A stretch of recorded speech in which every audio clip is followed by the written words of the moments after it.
Bismillahirrahmanirrahim. Assalamualaikum warahmatullahi wabarakatuh. Saya Nes Edi Mulyadi, Magister Keperawatan, adalah dosen Universitas Sains Syedin pada Prodi Pendidikan Profesi Nas, dan saya juga sebagai dosen yang mengajar di salah satu mata kuliah yaitu Wound Care atau perawatan luka. Saya ingin menjelaskan sedikit tentang rencana pembelajaran semester. Ya, mata kuliah ini dengan bobot SKS 3 SKS yang didistribusikan 2 SKS teori tatap muka, kemudian 1 SKS lagi adalah praktikum di laboratorium dan di klinik. Nah, jadi mata kuliah ini memuat bagaimana proses pembelajaran mulai dari anatomi fisiologi tentang sistem integumen, kemudian pengkajian fisiologi proses penyembuhan luka, kemudian pengkajian, kemudian bagaimana mempersiapkan dasar luka, kemudian pemilihan dressing, perawatan luka akut, kemudian perawatan luka kronis, dan perawatan kaki, terutama kaki diabetes. Itu pokok bahasan yang akan kita sampaikan. Dan mudah-mudahan setelah proses pembelajaran ini selesai, nanti kita berharap anak-anak sudah mampu untuk melakukan perawatan luka, baik terhadap perawatan luka akut maupun luka kronis. Nah, salah satu yang hari ini akan saya praktekkan, yang akan saya coba lakukan bersama mahasiswa adalah tentang praktek perawatan luka kronis, khususnya perawatan luka diabetes atau diabetic foot ulcer atau diabetic ulcer. Nah, dengan harapan setelah proses praktikum ini, karena materi sebelumnya sudah mereka dapatkan, ini praktek bagaimana merawat luka, terutama luka kronis atau luka diabetes tadi, sehingga nanti setelah mereka selesai atau pada saat mereka melakukan praktikum atau pada saat mereka bertemu dan berjumpa dengan pasien dengan luka kronis itu, mereka sudah bisa melakukan perawatan dengan baik, dengan harapan mereka bisa melakukan keterampilan dengan bagus dengan mengaplikasikan atau dengan mengintegrasikan knowledge-nya, sehingga antara psikomotor knowledge dan efektifnya bisa berjalan dengan baik. Ini harapan saya dan potensi yang ingin kita berikan kepada adik-adik sekalian. Mudah-mudahan nanti pada proses untuk pelaksanaan proses pembelajaran akan saya perlihatkan bagaimana kegiatan praktikum itu akan dilakukan. Terima kasih. Kita akan lanjutkan dengan praktikum atau pembelajaran praktikum tentang perawatan luka kronis. Terima kasih. Bismillahirrahmanirrahim. Assalamualaikum warahmatullahi wabarakatuh. Waalaikumsalam warahmatullahi wabarakatuh. Ya, apa kabar hari ini? Baik. Jadi sesuai dengan apa yang sudah kita janjikan kemarin, bahwa hari ini adalah jadwal perkuliahan kita untuk melanjutkan pertemuan ke-17 mata kuliah perawatan luka 1. Apa yang sudah adik ketahui tentang diabetic ulcer atau diabetic foot ulcer? Ada yang saya silakan, Rahmat. Diabetic ulcer merupakan suatu yang terjadi luka pada bagian kaki biasanya. Pada pasien diabetes. Yang lain ada yang menyampaikan? Kira-kira apa penyebab terjadi diabetic ulcer ini? Penyebab diabetic ulcer, masih ingat? Itu ada 3 hal yang bisa menyebabkan luka pada kaki diabetes dulu. Ada neuropati, ada miopati, kemudian satu lagi defisiensi imunitas. Jadi 3 hal ini akan membuat perburukan dari jaringan pasien yang mengalami diabetes itu, ya.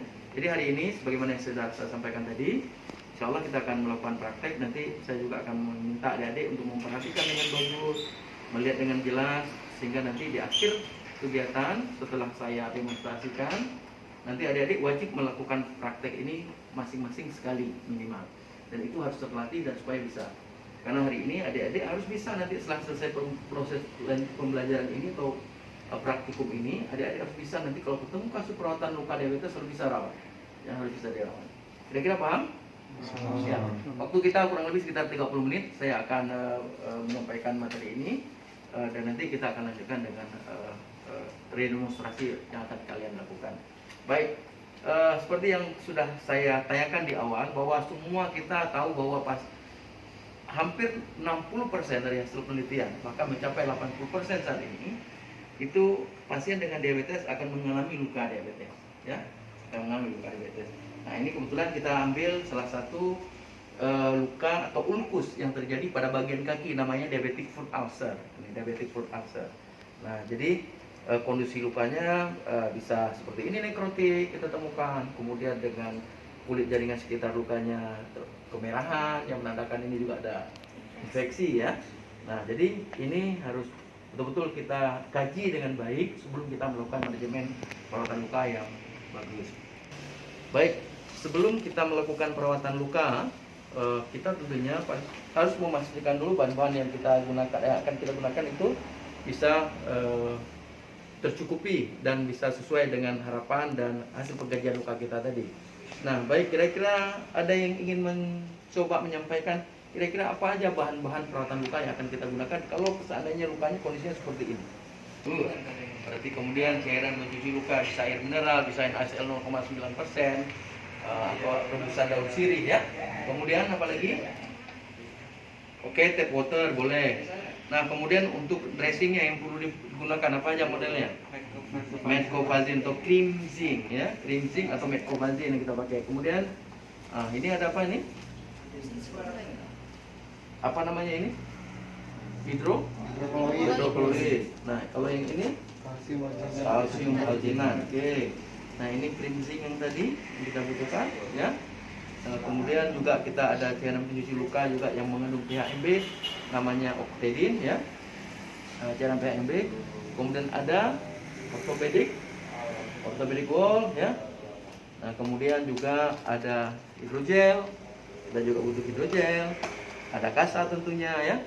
Nah, karena lukanya kemungkinan nanti kita temukan luka-luka infeksi, kita juga butuh antimikrobial ya, antimikrobialnya supaya kuman-kuman di sini juga bisa terbuang dengan baik ya. Nah, sering kita dengan cara mencuci. Kemudian kita juga perlu yang namanya ya crack bandage ya, crack bandage. Kemudian ada orthopedic tadi udah kita bilang. Kemudian tentunya kita juga perlu siapkan free demam set yang mana tahu nanti ada jaringan yang harus kita lakukan mekanikal ya, mechanical debridement. Nah, kemudian beberapa adjunctive terapi yang lain kita bisa misalnya bisa gunakan infrared.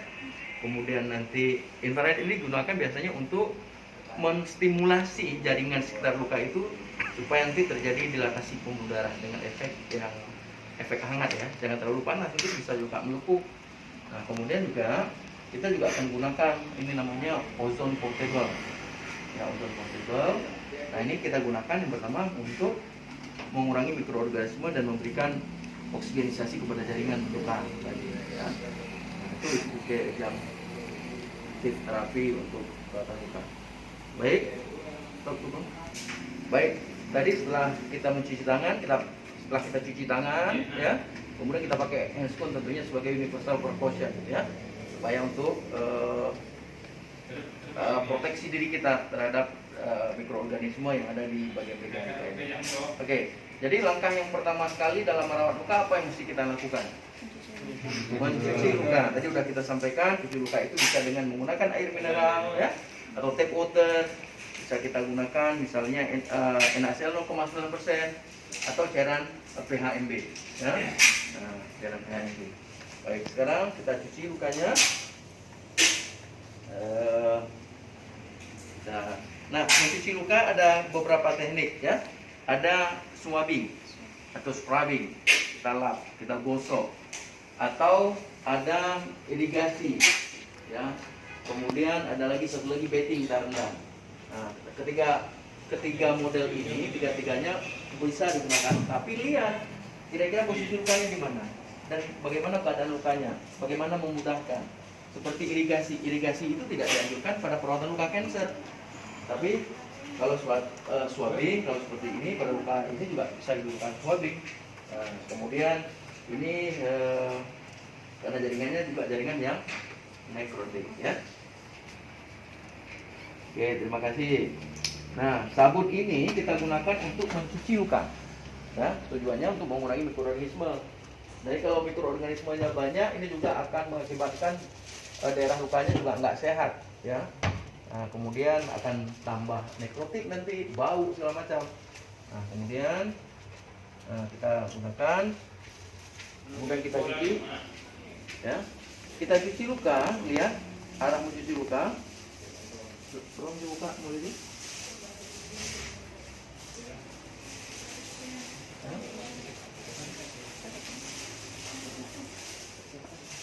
Cut. Udah dekat kan? Tuh mulai ini kita siram dikit. Nah ingat, kita mencuci luka ini harus pada bagian luar dulu, ya, luar. Nah, cuci luka luar ya semua. Nah, jangan lupa kita bagian luar dulu kita cuci lukanya. Kemudian kita dengan menggunakan kasta yang berbeda, ya, kemudian kita siram lagi. Ambil kasta, ambil cairan, kemudian. Ya. Nah, kemudian baru bagian dalam sampai bersih semua, ya, jari-jarinya cuci semua, nah, hingga bersih. Nah, kemudian ini dibuang. Nah, kemudian kita minta siram lagi. Oke, kemudian cuci lagi yang bagian luarnya tadi, nah, bagian luar luka dulu atau jaringan sekitar lukanya. Nah, kemudian baru kita menggunakan kasta berikutnya untuk mencuci bagian luka. Nah, sampai bersih. Ya. Setelah bersih, baru kita akan mengeringkan, ya. Kita keringkan. Nah, kita keringkan dulu. Nah, jadi ini langkah pertama dalam merawat luka adalah mencuci luka, ya. Oke. Nah, alhamdulillah Pak sudah selesai cuci lukanya Pak.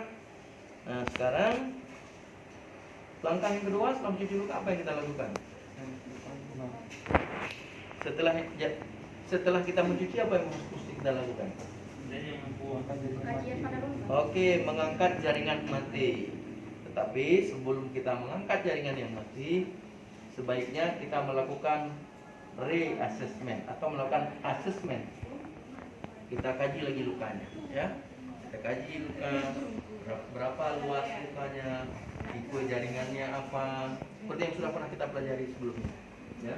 Kemudian eksudatnya bagaimana, kemudian kulit sekitar lukanya ada tanda-tanda infeksi tidak, ada nyeri tidak, kan itu yang kita perlu tanyakan atau lihat.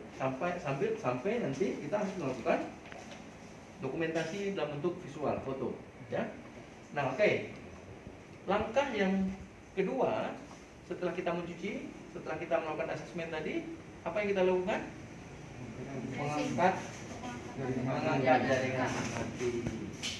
Yang kedua, mengangkat jaringan mati. Nah, mengangkat jaringan mati atau debridement itu ada berapa teknik yang bisa digunakan? Kita udah belajar juga di pertemuan sebelumnya. Yang pertama sekali autolisis. Autolisis itu tubuh sendiri akan melakukan proses pemuraian jaringan yang tidak sehat atau dipisahkan antara jaringan sehat dengan yang tidak sehat. Autolisis sangat bagus, ya, sangat safety. Yang kedua, mechanical debridement. Tadi mechanical debridement. Caranya gimana? Kita boleh melakukan mengangkat dengan menggunakan gunting dan pinset. Nah, misalnya yang menggunakan alat yang ini tadi, gunting dan pinset, ya. Atau bisa pakai dengan kasa kita gosok, ya kan? Atau bisa pakai pinset saja, atau pakai hydropressure, pakai tekanan air, ya. Nah, kemudian yang ketiga, enzimatik. Boleh pakai lidah buaya, madu, getah pepaya, papai, bromelain, ya, enzim dari nanas. Jadi itu bisa digunakan. Yang keempat, biological, bagus. Biological itu seperti menempatkan larva dari lalat Lucilia salicata di dalam luka, tapi di tempat kita agak susah kita dapatkan, ya. Nah, yang kelima itu ada yang namanya bukan surgical, ada chemical debridement. Oke, alkohol, tapi itu tidak ada jaringan. Anda bisa mengakibatkan toksik pada jaringan, ya. Nah, kemudian yang terakhir itu biasa dokter lakukan di ruangan operasi atau surgical debridement. Nah, untuk luka yang ini supaya lebih aman, lebih safe, kita akan melakukan autolytic debridement. Jadi tinggal kita memfasilitasi dengan memilih dressing yang mampu melembabkan, ya. Nah, oke. Berarti kira-kira kita mau pakai dressing apa nih? Mecobazin. Oke. Seandainya mecobazin habis, kita pakai hidrogel, bagus, hidrogel. Ya, nggak ada mecobazin, kita pakai hidrogel, bagus. Tapi hidrogel ini nggak boleh kita pakai kalau eksudatnya banyak, nanti tambah banyak, betul? Nah, boleh kita pakai nanti hidrokolloid. Pakai zinc. Oke. Untuk kulit sebagai luka, untuk melindungi kulit-kulit yang maserasi atau yang meradang. Apa yang bisa kita berikan? Oke, bagus. Kita bisa tempel hidrokolloid. Kalau hidrokolloid kita nggak ada, kita bisa pakai zinc cream, boleh nggak? Boleh. Oke, bagus. Baik. Nah, sekarang kita lanjutkan. Nah, ini sebelum kita tadi menggunakan dressing, tadi kan ada adjunctive untuk cleansingnya. Kita gunakan KMB ini yang model spray. Kalau ini yang tadi model yang nggak spray, yang biasa ya. Tapi isinya dua-dua KMB. Nah, kita boleh kita semprot. Nah, ini dia untuk mengurangi mikroorganisme yang ada pada luka dan kulit kita luka. Sampai kita tadi udah cuci udah pakai sabun. Nah, ya. Nah, itu model spray. Nah, kemudian boleh sambil menunggu atau kita tutup sekitar 5-10 menit, tutup dulu atau kita kompres lagi juga boleh. Nah, ya, kita kompres lagi juga boleh supaya berproses dan supaya mikroorganismenya juga bisa terbunuh dan untuk mengurangi. Karena penyebaran mikroorganisme yang sangat luas di seluruh tubuh, namanya bisa sepsis. Oke.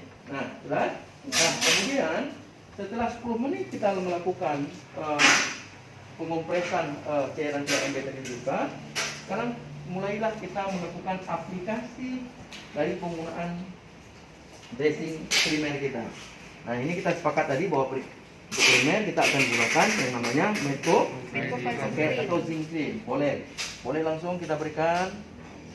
Nah, karena ini cairannya banyak, eksudatnya banyak, ya. Kita tidak pakai hidrogel, ya. Karena kalau kita pakai hidrogel nanti terlalu banyak. Oke, ya. Nah, kita berikan sampai menutupi seluruh jaringan yang tidak sehat tadi atau yang nekrotik, ya. Nah. Oke, ini primer ya, sebagai primer. Nah, kemudian baru kulit sekitar lukanya kita akan gunakan ini namanya hidrokolloid. Pernah lihat hidrokolloid? Oke, udah pernah kita waktu praktek sebelumnya tentang dressing, macam-macam dressing.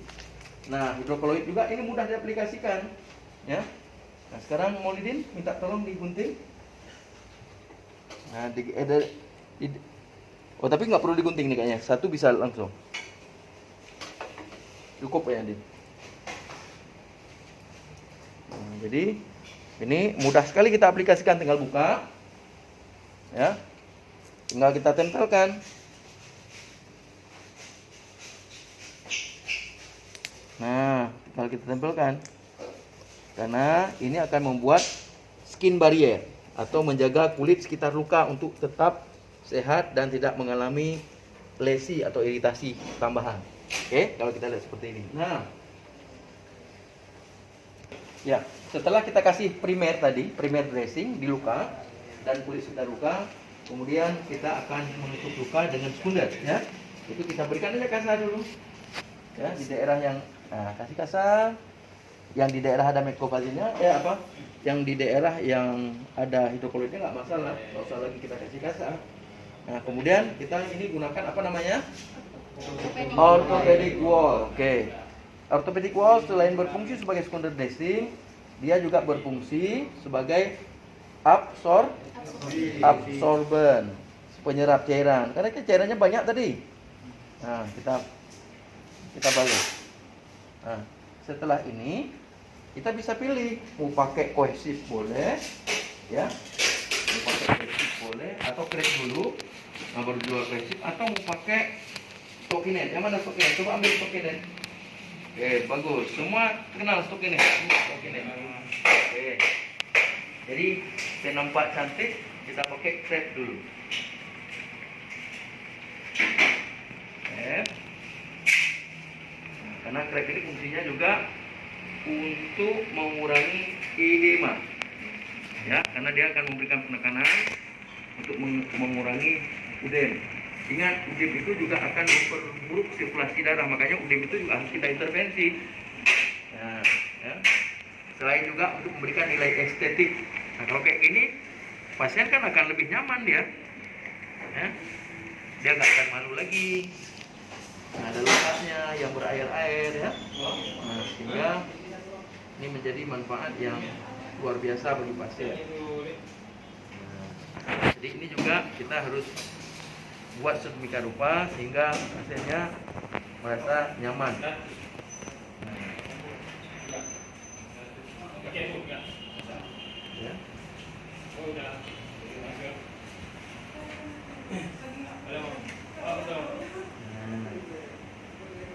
Oke. Apa namanya tadi ini? Crepe bandage, bagus. Ini agak panjang, kita habiskan aja, nggak apa-apa. Nah, kemudian di atas crepe bandage itu kita pakai apa lagi? Ya. Oke, mana cohesive? Silakan ambil kemudian. Oke, ini cohesive. Tempel. Ini perekat, yang merekat di atas dirinya sendiri. Namanya cohesive.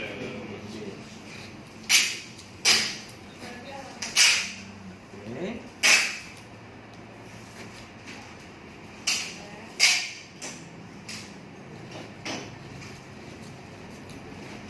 Nah, oke.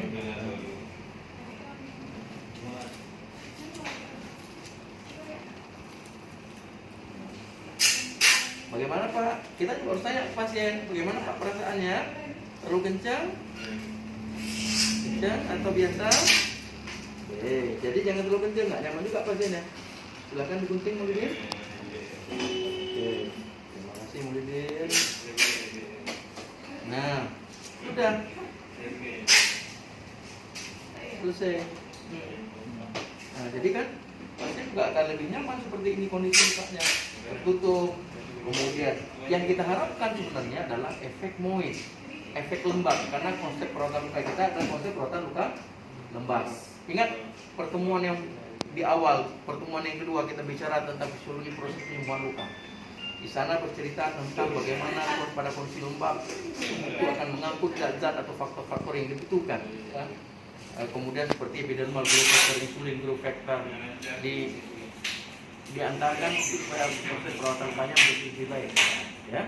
Nah, cepat reepitelisasinya. Nah, jadi ini yang harus kita lakukan supaya tadi dalam mempersiapkan data kita dengan mencuci yang bagus, kemudian mengangkat jaringan yang baik, memilih dressing yang tepat, sehingga proses reepitelisasi atau penyembuhan akan lebih maksimal dan bisa tercapai sesuai dengan target kita.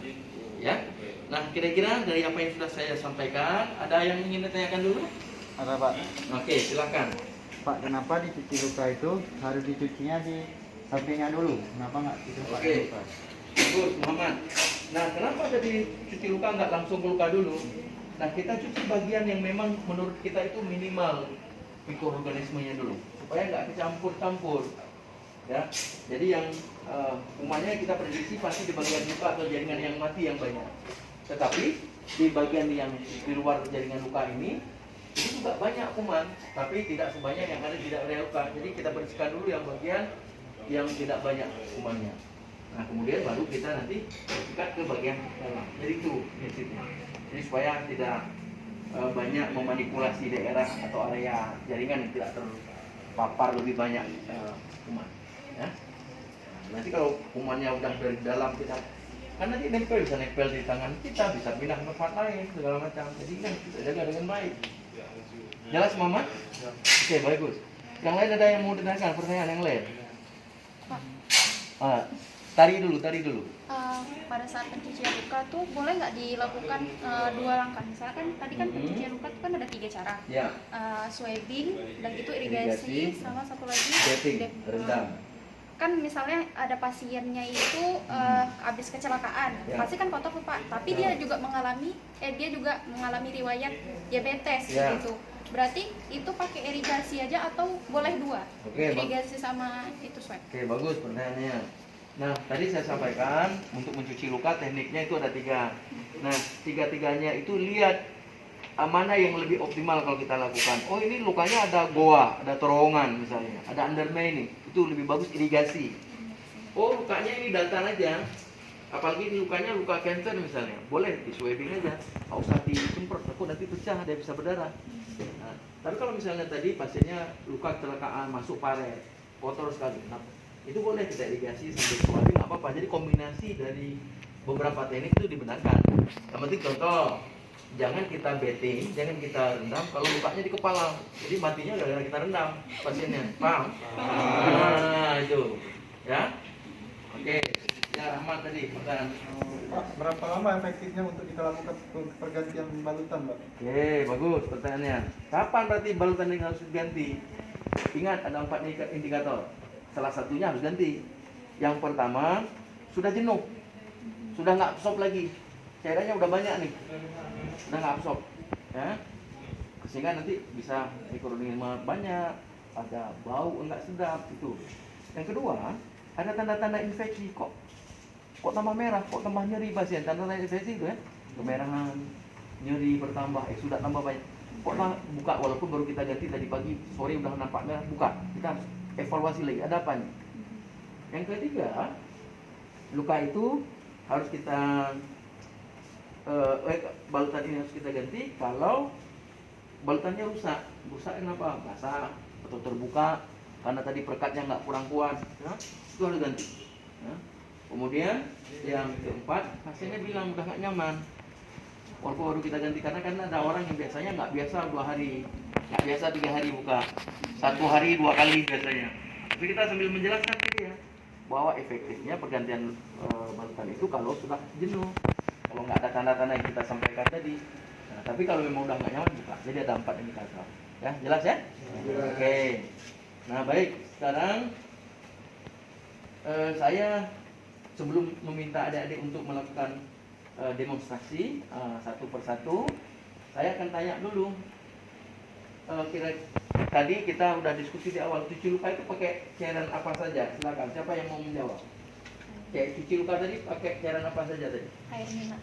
Ya, tadi silakan. Air mineral, Mhm. HCl, Mhm. ataupun dengan alami berupa rebusan daun sirih. Oke, bagus. Boleh. Daunnya mau biji juga boleh kan?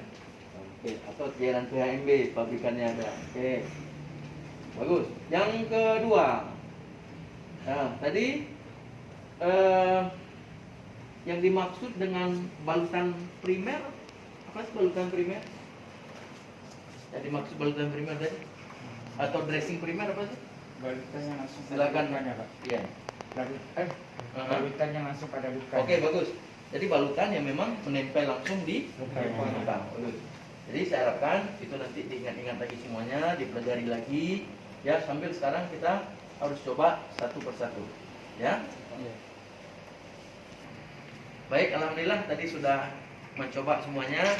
Mudah-mudahan ini jadi pengalaman yang bagus. Mudah-mudahan nanti juga kalau ketemu pasien dengan perawatan luka kecil ini sudah bisa menjawab, sudah bisa merawat, dan sudah bisa melakukan yang terbaik untuk pasien-pasiennya. Ya, jelas ya?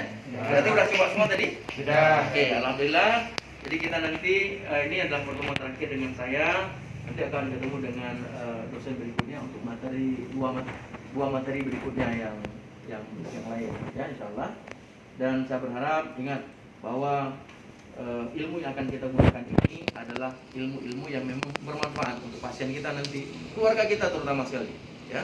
Jadi belajar sungguh-sungguh, gunakan yang terbaik supaya memang ini menjadi penambah semangat bagi kita untuk terus berkreasi, beramal, berinovasi, ya, supaya profesi keperawatan ini jadi lebih maju.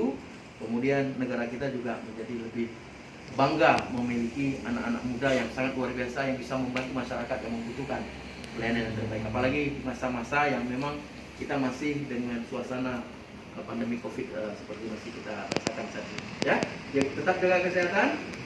Terima kasih atas segala perhatian. Mudah-mudahan tetap semangat. dan akan selalu sukses dunia dan akhirat. Saya akhiri, wabillahi taufiq wal hidayah. Assalamualaikum warahmatullahi wabarakatuh. Waalaikumsalam.